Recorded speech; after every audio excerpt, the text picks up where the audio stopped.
What has driven my life has been the dream that I had at 28, which was 42 years ago.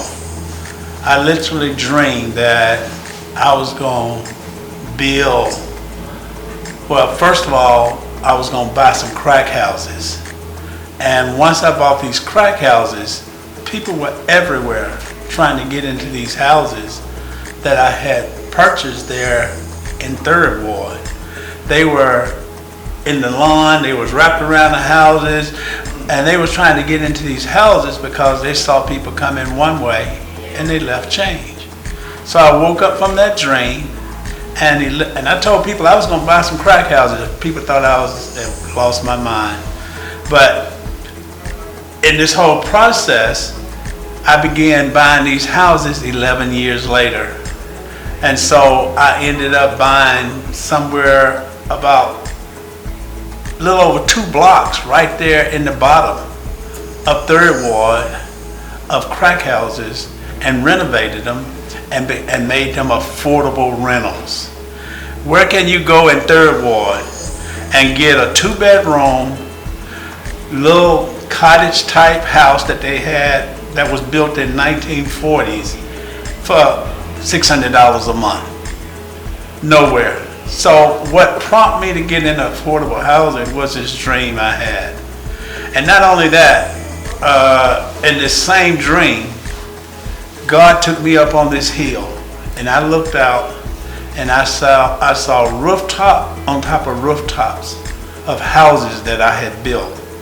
And I said to God in the vision, or in the dream, look what you've done, this is beautiful. So what has driven my life for these 42 years was that dream I had when I was 28. Well, I was raised in the inner city, and so from my experience in growing up, one thing my parents did was that they had home ownership and we always had a nice place to stay. I think just because you're in the inner city and neighborhoods that are depleted, you don't have to look like that. Your house don't have to look like that. So I believe that we deserve the best that we can get as black folks. And sometimes we don't know that. We just settle for a second or third. And so one of my missions have been to make sure that anything that I buy to remodel or build, I want to remodel it or build it like I would stay there myself. Graduated from Southern University with a bachelor in management, 2 degrees, management marketing, and my goal in life was to open up a new car dealership, high end. That's what I wanted to do in life. But all that changed when I had that dream. And once I had that dream, I shifted from doing what I wanted to do or what I thought I wanted to do what I believe that I was put here to do. Oh, hallelujah, I'm getting ready to shout right now. You know, everybody was put here to do something. I've been very fortunate in life that I've been able to find my purpose at 28.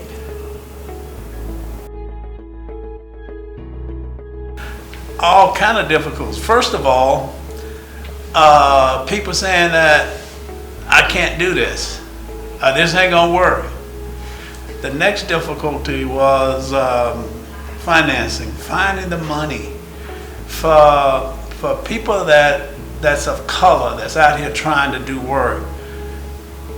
People don't finance us like they would finance the other group.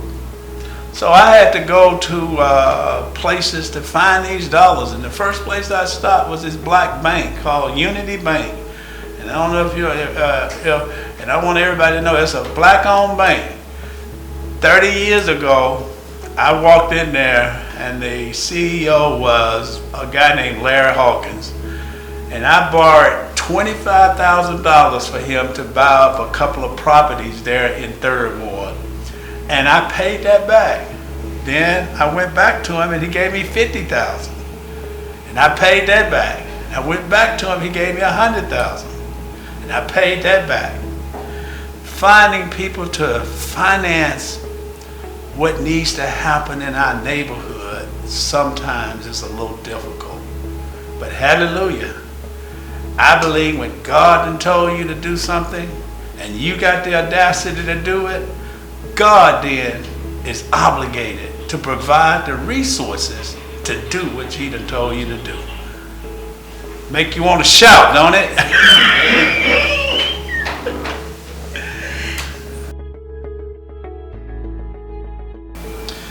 My advice to, I got a couple of sons that I'm grooming to be home builders. One is 35 and the other one is 37. And they work very close with me.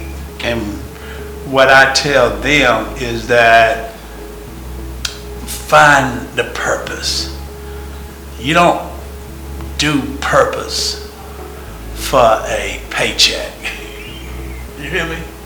You don't pursue purpose for a paycheck. You pursue purpose because it's your passion. And so what I've done is just pursued my passion. And so I tell them, find out what that passion is. And if it's home building, if it's architectural, if it's plumbing, there's so many things to be done in home building right now. The plumber is costing me an arm and a leg. Just doing the electrical is cost, and those are non-degree deals. That's just a license certification. So there are so many things, and if you're a professional and you got a college degree, then it's unlimited of what you can do.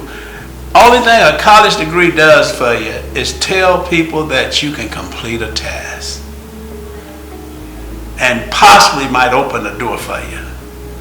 But it lets folks know you can complete a task.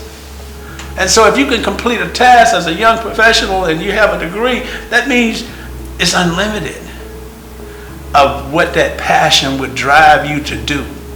That's instilled within you. And I believe purpose has been put in everybody. But we as black people sometimes miss it.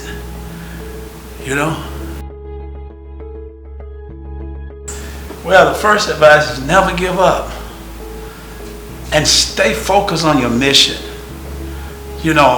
What happens to a lot of young, up-and-coming nonprofits and black entrepreneurs, sometimes when you hit those rough roads and it ain't going like you want it to go, they go and they decide to do something else.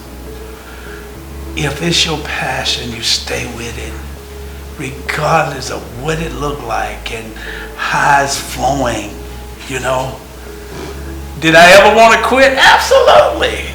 Did I quit? No. The thought, don't be driven by our emotions.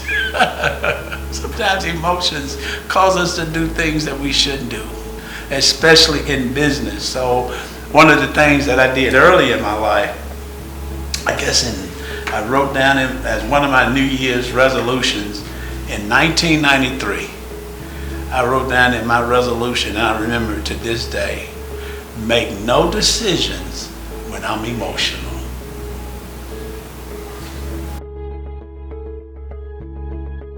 Some of my highlights, learning this process. I've been educated through the housing and community development process. They actually reached out to me and encouraged me to do some of the things that I'm doing. But because of that,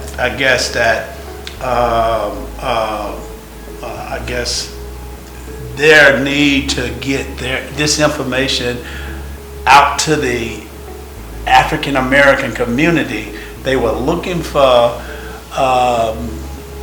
organizations that look like me to educate and empower, and also to build capacity. I have built capacity through the Housing and Community Development Department. My capacity when I started out was here.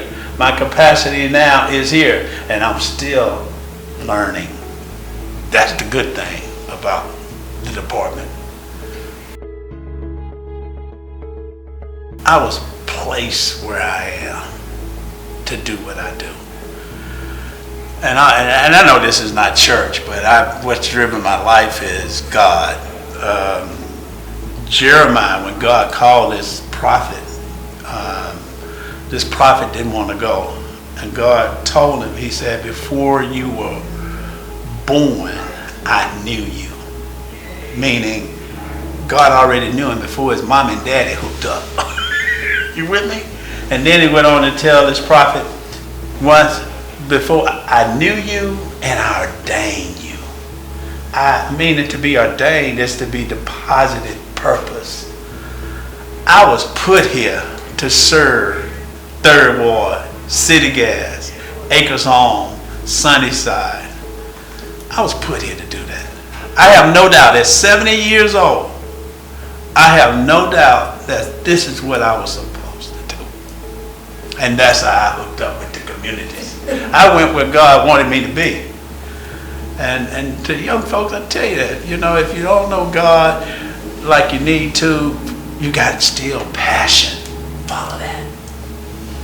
And that'll lead you. That's what led me all my life. It just so happened my passion was hooked up to a power bigger than me. That's preachable, ain't it?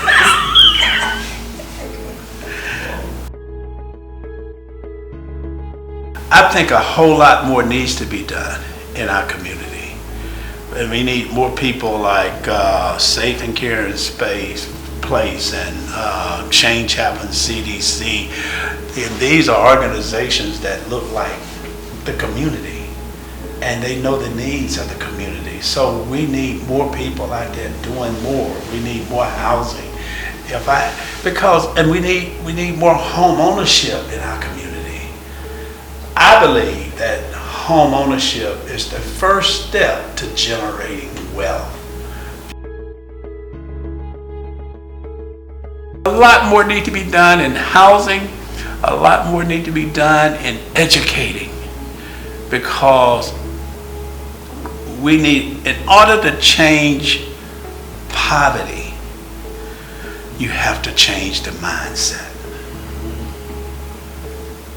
And the reason why I say that, we were poor, and I didn't know we were poor growing up. I never thought we were in poverty. You with me? We were in the inner city neighborhood, but I never knew what they would classify as poor. I just had parents that made, brought the whole fried chicken and fried the whole chicken, and we all had a piece of it. And the chicken never ran out. You with me? So yeah, so a whole lot more needs to be done in our community. One of the best things I think that the city is doing right now is their home ownership program and a buyer assistance program, and before a person buys a house, they go through those classes. Now that's important, but more education is needed as far as how to clear up your credit. There's so much is needed in our community, and because our community has misplaced priorities. And I've been, in my 42 years, doing everything that I can to empower. One of the great things I think that I've done and just finished with is the Citadel. It's a 74-unit senior complex. Right there in the bottom. Actually, I bought the street Crack Alley. I purchased Crack Alley from the city and set the Citadel, these 74 units right on top of Crack Alley, and I've created a resort there for seniors. And I'm gonna share this. I took my janitor over there to look at it, and he said, Reverend Smith, this is so beautiful. This is just unbelievable. But you know what really gets me is that you didn't build this for yourself. You built it for others. And I like everybody to come out, and I invite everybody to come see this paradise. It's paradise that I placed in the bottom of 3rd Ward. That's what it's all about. Now I got 74 seniors living there, you know, low income. We have some of the units 80% and below, some of them 50% and below, and some are 30%. And 30%, if you know anything about 30% AMI, that's like nothing. But to watch these seniors enjoy this wonderful facility. And so what I've done there is I bought heaven on this side of heaven to the people that live there.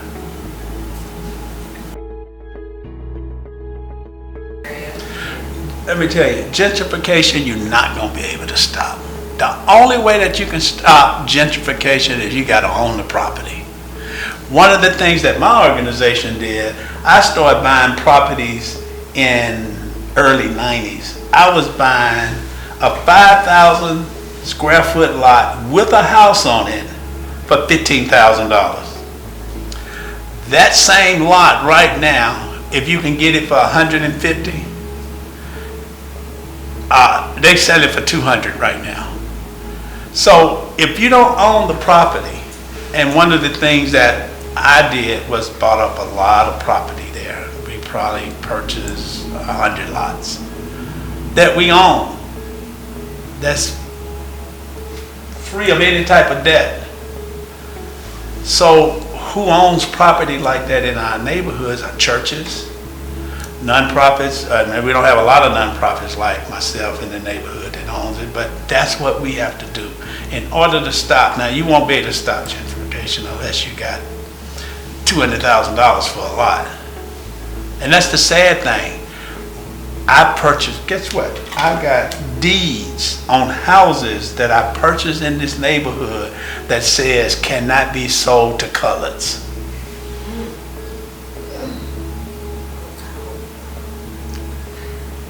But thank God that a black man bought it, a black organization bought it. Woe to those who wrote that in that deed, that it could not be sold to coloreds. And on some of the old deeds it says that.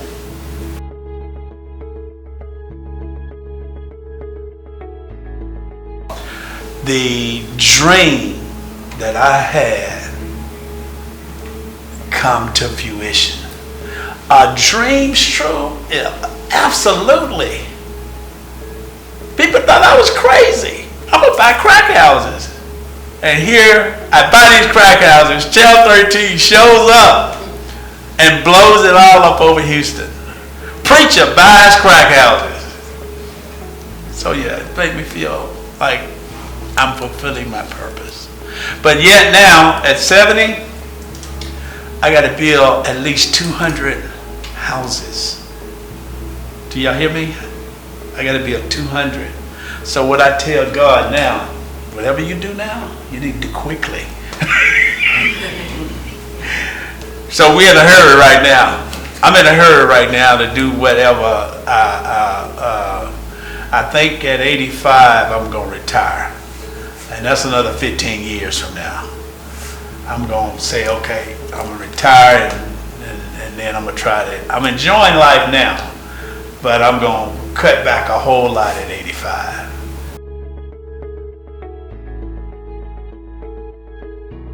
Reverend Leslie Smith II. Organization name is Change Happens CDC. Established in 1989 and doing this wonderful work in the community. And what's great about what has happened with Change Happened CDC, that it was what you call FUBU, for us, by us. And in order to change our neighborhood, we have to stand up and do those things as a black man. You know, everybody say, Reverend Smith, you ought to be really pleased and proud of what you've done. No, not yet. You know when I'm going to be pleased and proud? When I take my last breath. Because it's so much more I got to do. It's so much. At 70, it's so much more that I have to do. And I'm looking forward to it as a black man.